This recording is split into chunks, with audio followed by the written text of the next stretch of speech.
Hi. Hi. I'm sitting here with the inimitable and esteemed Dr. Jordan Peterson.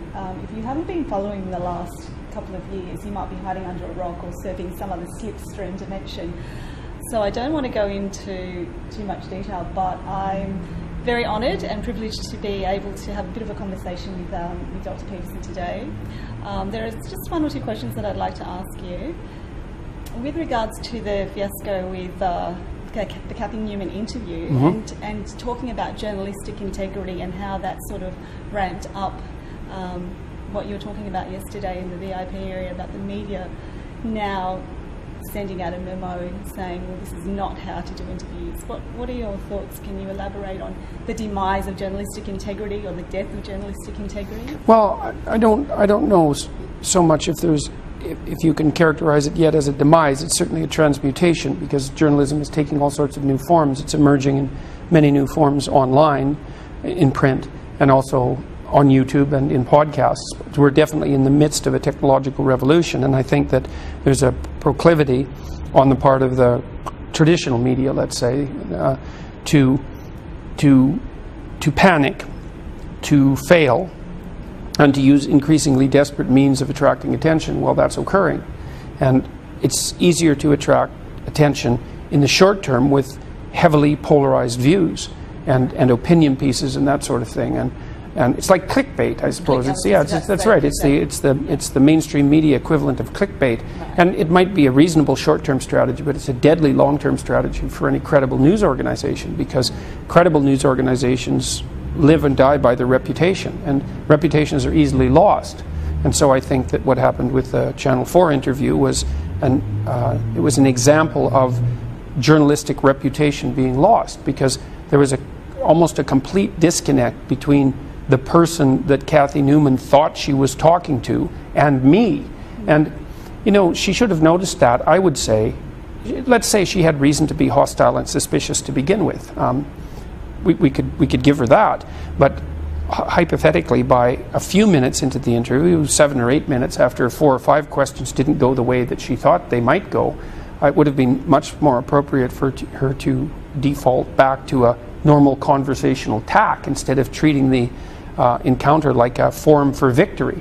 Right. So, and I think that was her mistake fundamentally, and the mistake of many journalists is to think about it as something, as a forum to attain victory. Almost like a joust, a journalistic jousting that she was asked. Yeah, it was a dominance hierarchy maneuver match, essentially. Yes. Yeah. So, and I didn't want to play that game particularly. So when there was feedback afterwards, and she had said that she thought the interview went well, and she didn't know what the raucous was about and what Yahoo was about, do you see from a Jungian perspective, because that's my background as a Jungian, I'm looking at it from, is there the capacity and the propensity for self-reflection? Does the person not see at all? I really don't know.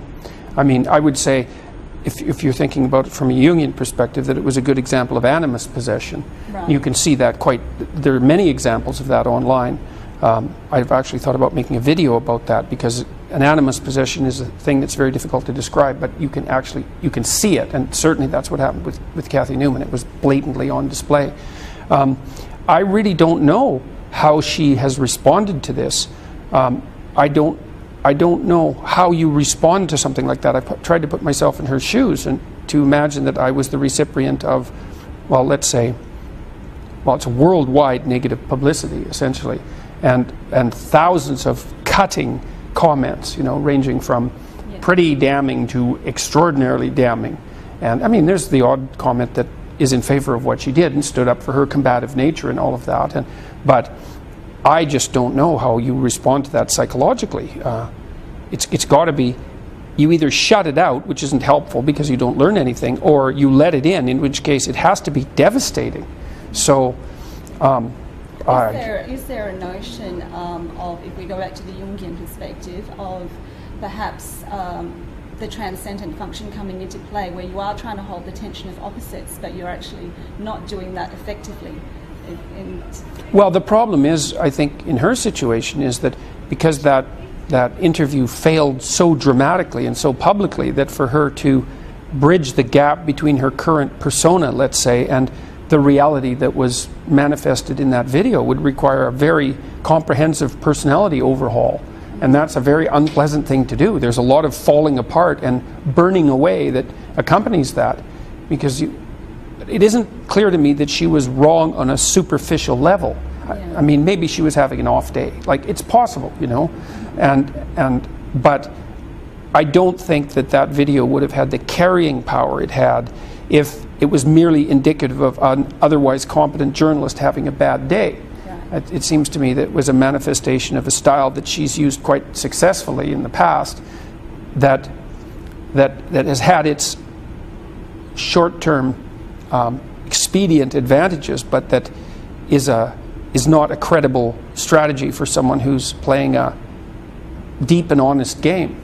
So there's a lot of, my sense was that the video indicated that there was a lot of work to be done, but not only on her part, because, you know, she was involved in that personally, but she was also the mouthpiece, let's say, of an entire organization that was oriented towards having her do exactly what she did.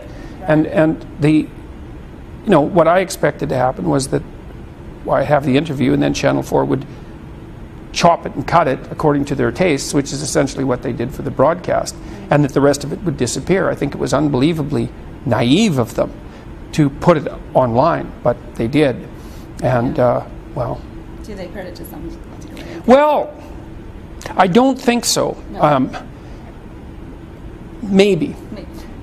I think it was more, they thought it went fine and then didn't understand what the fuss was about. And then were they genuinely outraged that she was, quote, victimized? Or was that just a cynical ploy to spin the narrative in an acceptable direction? I think, you know, a little of column A and a little of column B. So, but that also failed, which was quite interesting, because for about 4 days after the interview, the narrative, the victim narrative, was picked up by many newspapers and spun hard, you know, that there was security threats and that she was now in danger, and there's no credible evidence for that whatsoever. But that came out, and there was a flurry of activity around that, and then that just got criticized to death and disappeared as a strategy. So would you say that it's possibly part of the collective shadow manifesting and projecting itself, and media has just become the, I guess, the torchbearer for...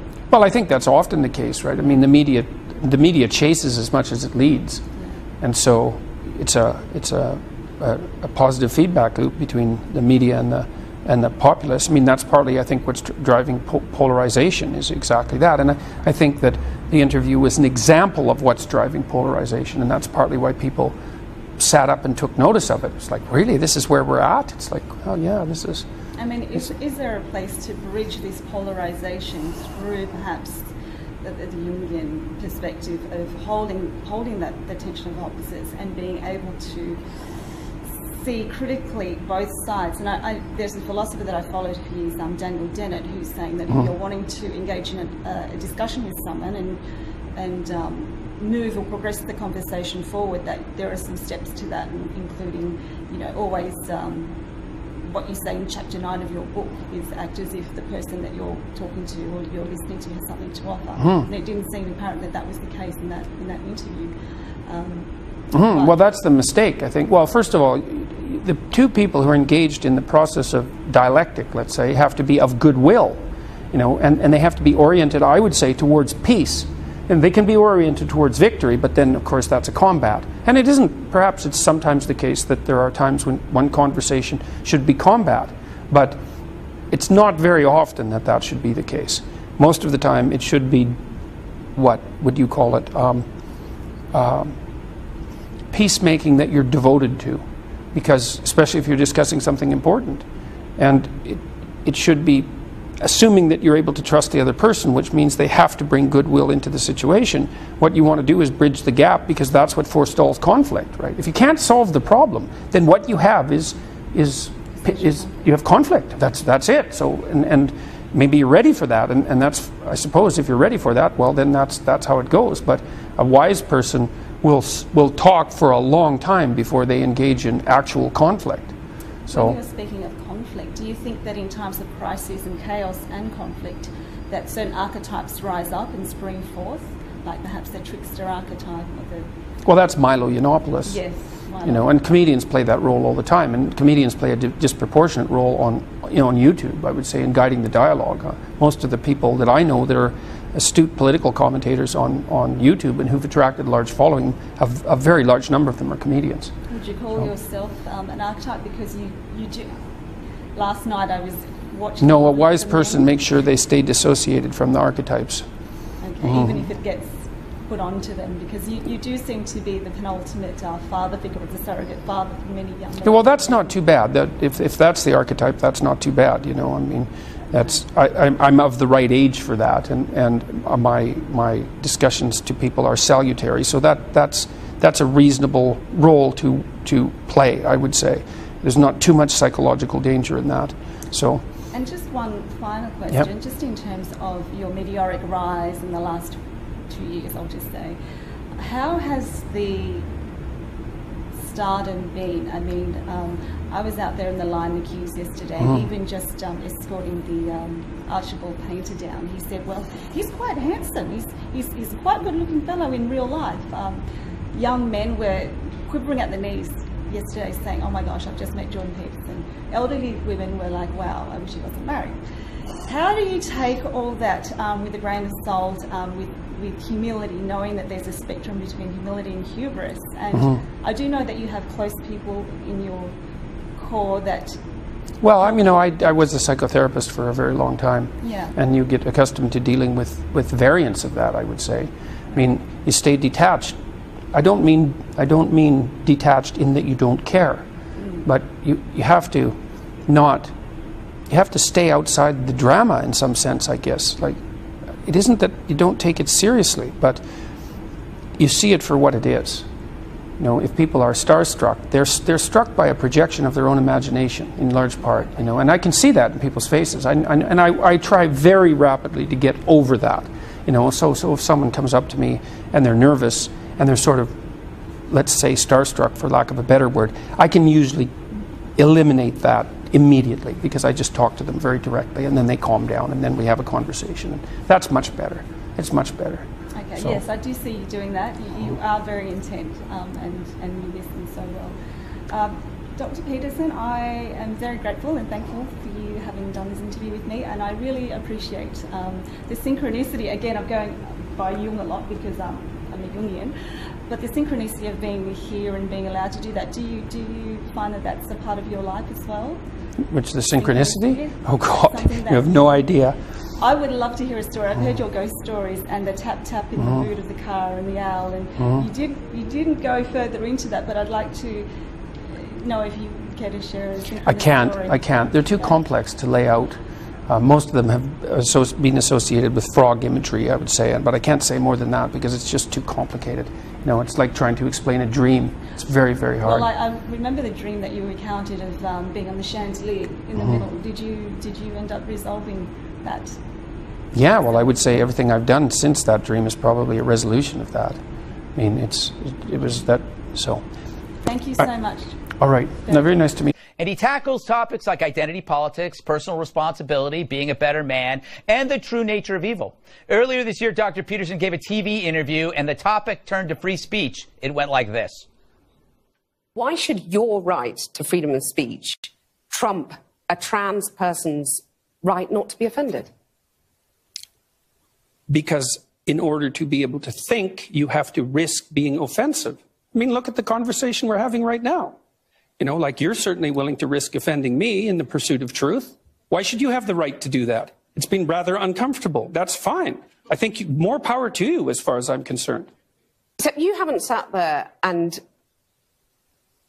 I'm just trying to work that out. I mean... Ha! Gotcha. You have got me. You have got me. Whoops. All right. That you've got to see the whole. You have to see the whole interview of that. Is hilarious, and what a perfect timing for your book. So I read. We had it all planned. Yeah, did you plan that? Did you? She gets part of the royalties. There's so many interesting things about the book, but I like the fact that you make me think that there are two versions of me. There's past Greg and present Greg. So present Greg depends on the past. For example, if past Greg wakes up in the morning and decides not to go to the gym, present Greg is really mad because now present Greg has to go. So the secret, the secret of life, no, it's actually the secret of life is you have to do things for future Greg, or else life sucks. Basically, you have a whole chapter on delayed gratification. Have I explained it? That's pretty good. Yeah, thank you. Yeah, I'm impressed. Yeah. Should I just interview myself now? Well, you're pretty witty. But what do you, why is that? You kind of paint that as the linchpin of society's survival, right? Yeah, well, it's the discovery of the future, delayed gratification, right? Right. Human